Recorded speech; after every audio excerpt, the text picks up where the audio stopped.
Hello नमस्कार, स्वागत है आप सबका आपके अपने उत्कर्ष यूट्यूब चैनल पर। और मैं हूं आपका होस्ट दोस्त नरेंद्र चौधरी।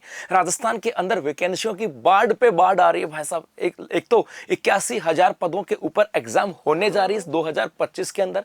इसके अलावा कर्मचारी चयन बोर्ड के द्वारा 2026 तक के एग्जाम डेट डिक्लेयर कर चुके हैं। इसके अलावा उम्मीद ऐसी की जा रही है कि राजस्थान के अंदर पुलिस कांस्टेबल, थर्ड ग्रेड और पटवार और ग्राम सेवक की वैकेंसी आने वाली है। ये तो उम्मीद की जा रही थी, लेकिन भाई साहब इस उम्मीद के अंदर आपके RSMSSB के द्वारा अपने यहाँ पर जूनियर टेक्निकल असिस्टेंट की वैकेंसी जो ना वो लॉन्च कर दी। यहां पर लोग बात कर रहे थे पुलिस कांस्टेबल की, बात कर रहे थे थर्ड ग्रेड की, पटवार ग्राम सेवक की बात हो रही थी। इधर से लॉन्च होगी भाई साहब जूनियर टेक्निकल असिस्टेंट की। तो क्या है पूरी कहानी, कुल कितने पद हैं, कौन कौन इसमें फॉर्म फिल कर सकते हैं, क्या एज होनी चाहिए, क्या टेक्निकल इसकी क्या शैक्षणिक योग्यता होनी चाहिए, इसके साथ साथ हम बात करेंगे यहाँ पर परीक्षा की पाठ्यक्रम की बात करेंगे और कब से फॉर्म भरे जाएंगे। इन सब बातों की चर्चा आज के सेशन में हम लोग करने वाले हैं। जी हाँ, देखो क्या कहानी हुई। यहां से आता कि राजस्थान कर्मचारी चयन बोर्ड की बात करें, इन्होंने भाई साहब क्या किया, इन्होंने संविदा कनिष्ठ तकनीकी सहायक एवं संविदा लेखा सहायक सीधी भर्ती 2024 यहां पर निकाल दी। मतलब यहां पर इन्होंने क्या किया, राजस्थान कर्मचारी चयन बोर्ड की इन्होंने संविदा कनिष्ठ तकनीक सहायक व संविदा लेखा सहायक सीधी भर्ती यहां पर निकाल दी। और कहा यहां पर विभाग का नाम क्या, महात्मा गांधी। अर्थात कहा महात्मा गांधी जो नरेगा जो है ना, नरेगा, उस नरेगा के अंदर संविदा कनिष्ठ तकनीकी सहायक होगी और यहां पर संविदा लेखा सहायक होगा। और किस नियम के तहत पदों की भर्ती की जाएगी, Rajasthan contractual hiring to civil post rules 2022 में एक रूल्स आया था कि कॉन्ट्रैक्ट बेस के ऊपर मतलब संविदा कर्मचारी सीधे नहीं ली जाएंगे। अब क्या किया गया कि संविदा कर्मचारियों को एक रूल्स बनाया गया, उन रूल्स के तहत लिया जाएगा और उसके बाद में उस रूल्स के आधार पर 7, 14, 21 के आधार पर उनकी सैलरी बढ़ेगी। मतलब पहले जो संविदा कर्मचारी लेते थे वो भैया सीधा ले लिया, उनकी सैलरी वैलरी का कुछ पता नहीं होता था, उनके बारे में कुछ ज़्यादा सोचा नहीं जाता था, है ना। और वो बेचारे डिमांड करते रहते हमारे पैसे पैसे बढ़ाओ। तो अब सरकार ने 2022 में एक contractual hiring to civil post rules निकाला था और उसके तहत कहा गया कि 7, 14 और 21 की बात करें, उनके आधार पर उनकी सैलरी बढ़ेगी और उनकी जो सैलरी होगी, इनकी जो गणना होगी, इनकी परफॉर्मेंस के बेस के ऊपर भी उनकी सैलरी वगैरह की गणना की जाएगी। तो उसी contractual hiring to civil post act 2022 के तहत इसको लिया जाएगा। और यहाँ पर जो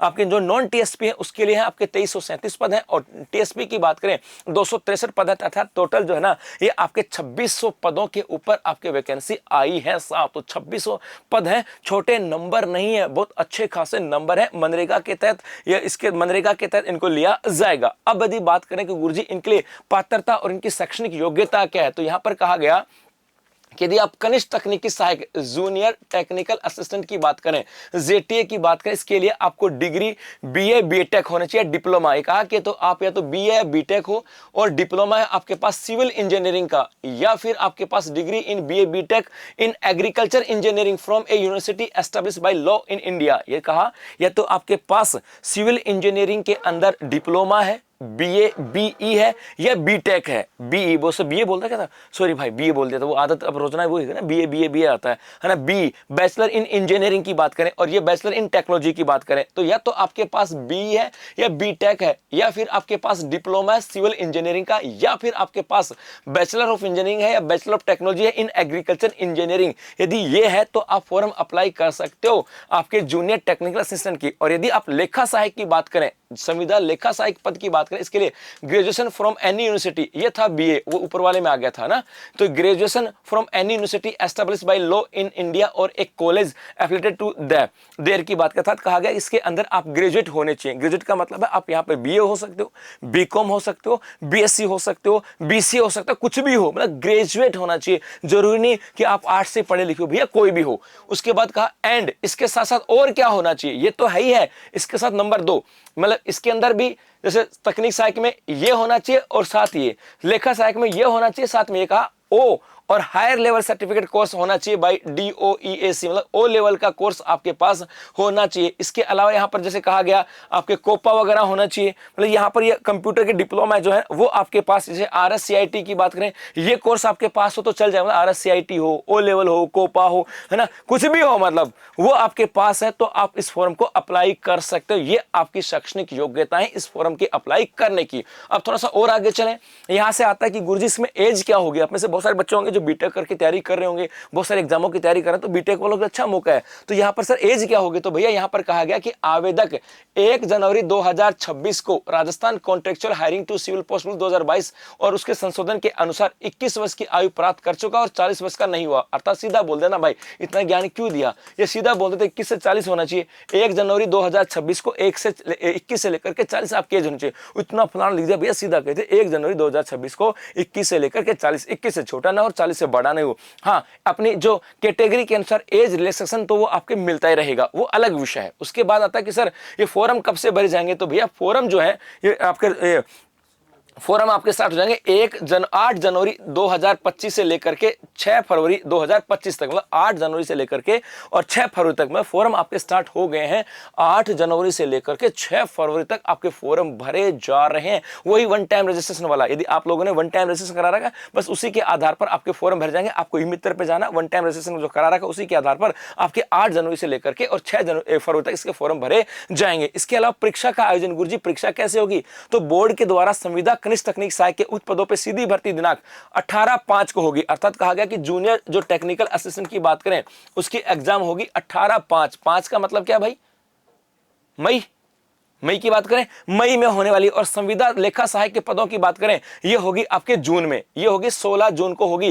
कंप्यूटर आधारित परीक्षा, सीबीटी, टेबलेट आधारित परीक्षा, टीबीटी या ऑफलाइन कैसे भी हो सकती है, मतलब कंप्यूटर बेस भी हो सकती है, टेबलेट बेस भी हो सकती है और ऑफलाइन कैसे भी हो सकती है। तो भैया आपका जो जेटीए है उसकी एग्जाम तो है आपके मई में, और जो आपका लेखा संविदा की बात करें उसकी एग्जाम है आपके जून में। तो मतलब अभी भी आपके पास जो जेटीए वाले हैं उनके पास है 5 महीने और जो बाकी उनके पास पड़े 6 महीने। अभी भी अपनी तैयारी को हम लोग बहुत धारदार बना सकते हैं जी। अब बचा आता कि गुरुजी यहां से एक बार भी कहा गया था, बोर्ड ने कहा कि यदि 1 से अधिक चरणों में एग्जाम हुई, सपोज करो एक दिन पेपर हुआ तो कोई इशू नहीं, लेकिन 1 से ज्यादा चरणों में एग्जाम हुई तो नॉर्मलाइजेशन यहां पर यूज किया जाएगा। और गुरुजी इसमें सिलेबस क्या होगा, तो भाई साहब ये आपका यहां पे सिलेबस है, इसके अंदर कहा गया कि राजस्थान का सामान्य ज्ञान होगा। सामान्य ज्ञान राजस्थान मतलब राजस्थान का जीके। एक तो यहां पर क्या आएगा, राजस्थान जीके। राजस्थान जीके का मतलब है आप सब कुछ है, सब कुछ हो गया। राजस्थान की ज्योग्राफी, हिस्ट्री, कल्चर, मतलब राजस्थान का सामान्य जीके है। मतलब बहुत टेक्निकल वाला जीके नहीं, मतलब बहुत घनिष्ठ जीके नहीं है,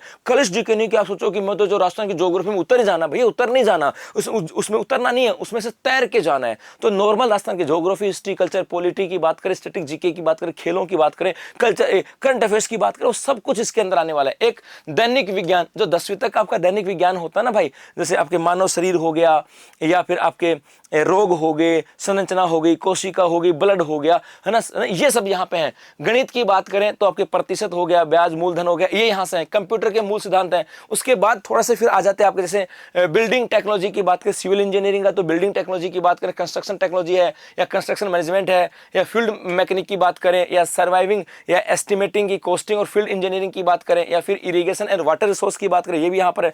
theory of structure and strength of material की बात करें, सोयल की बात करें भाई, यहाँ पर वो है डिजाइन ऑफ आरसी कंक्रीट की बात करें, जो मकान वगैरह बनाते हैं आरसी कंक्रीट वगैरह ना, वो सब इसके अंदर है। ऑटोकैड सिविल इंजीनियरिंग ड्राइंग की बात, ऑटोकैड पे जो सिविल इंजीनियरिंग जो डिजाइनिंग करते हैं वो यहाँ पर है। फार्म पावर एंड मैकेनरी की बात करें, एग्रीकल्चर प्रोसेसिंग, यहाँ पर रिन्यूएबल एनर्जी सोर्स की बात करें, ये यहाँ पर आने वाला, मतलब ये पोर्शन है। और टोटल अंक जो होगा वो होगा आपके 400 का, मतलब 400 की बात यहाँ पर की जा रही है कि अधिकतम अंक 400 का होने वाला है और 3 घंटे का आपका पेपर होने वाला है भाई साहब। तो ये सब कुछ इसके अंदर आने वाला है। आप लोगों के सिलेबस की बात करें तो जी हाँ, ये सब कुछ इसके अंदर आने वाला है जो यहाँ पर आया है साहब।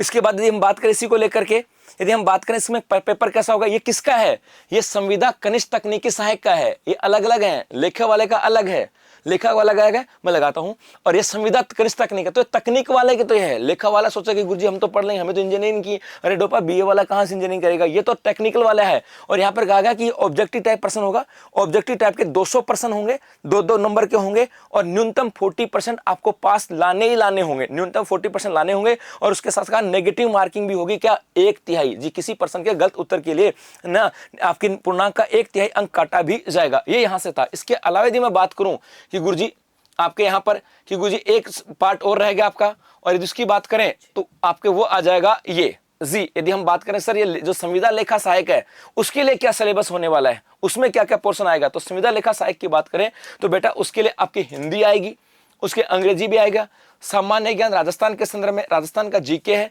दैनिक विज्ञान है, गणित है, कंप्यूटर के मूल सिद्धांत है, बही खाता जी अकाउंटिंग की बात करें ये आ गई, व्यवसाय पद्धति की बात आ गई, लेखा परीक्षा आ गई, भारतीय अर्थशास्त्र की बात करें ये यहां से आ गया। तो ये कुछ चीजें इसके अंदर हैं जो यहाँ पे शामिल किए गए हैं। इसके अलावा जैसे कुछ Rajasthan civil service joining time rules की बात करें वो यहाँ पर है, मतलब ये अलग अलग हैं। जैसे ये था एक सार्वजनिक विभाग लोक निर्माण खंड की बात करें एक है, या आरटीपीटी एक्ट 2012, आरपीटीटी रूल्स 2013 ये यहाँ पर है। और यहाँ पर भी टोटल अंक आपके होने जा रहे हैं 400 और वही टाइम मिलेगा आपको, 3 घंटे का समय यहां पर मिलने वाला है और वही सेम प्रोसेस होगी, वही नेगेटिव मार्किंग सब कुछ वहीं पर है। तो मेरे बच्चों यदि आप लोग तैयारी कर रहे हो इस चीज की, यदि आप तैयारी कर रहे हो इस चीज की कि भैया आपको यहां पे सरकारी नौकरी लगना है तो कॉन्ट्रैक्ट इस अप्लाई कर लेना, अच्छा मौका, अच्छी खासी पोस्ट है। तो बस अभी के इतना सा, धन्यवाद।